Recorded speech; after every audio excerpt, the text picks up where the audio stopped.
Hi, Reggie Mara here speaking about Healing America's Narratives. Thanks for coming back. We're in chapter 11, which is So Now What? How do we actually begin? What are some ways into working on our own healing, our collective healing, and integrating and owning and integrating shadow? And we're responding to these 7 questions and statements that can be gateways to some of this healing stuff. In the previous episode, we spoke about the question, who am I really? Today, we're going to explore the idea that everything is a story. Right? There it is right there. Notice what comes up for you when you hear that. It might be, well, of course, everything is a story.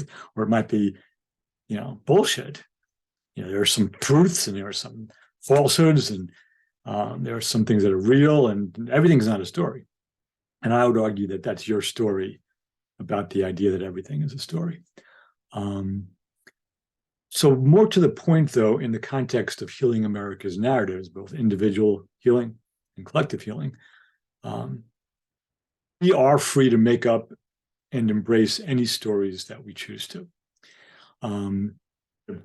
Provide 2 very, very general types of stories, and they're not original with me. One I'll call a healing story or a healing narrative. Another one I'll call an illness story or an illness narrative. And either one of those can be about healing or illness. It's how we tell the story.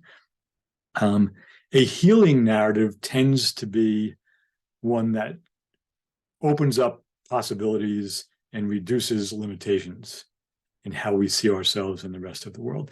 A healing narrative tends to be ongoing. It's often very messy and it kind of zigs and zags because as we become more aware of things, we shift the narrative. But it's always committed to truth.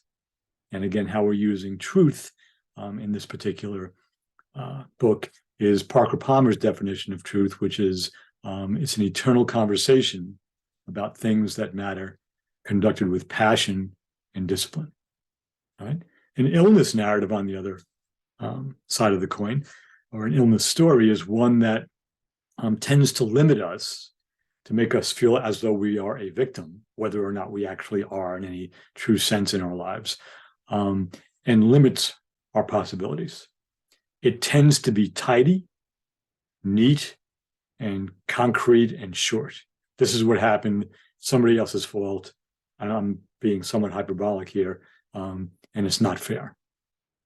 So we get to tell and believe whatever stories we choose, and we get to choose how to tell our stories, which stories we tell and believe, and how we tell them.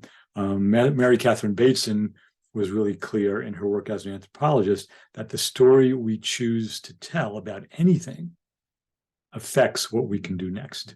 So that's going to just end it there. About 3 minutes into this, the idea that everything is a story and we actually do have some control over which stories we tell and how we choose to tell them.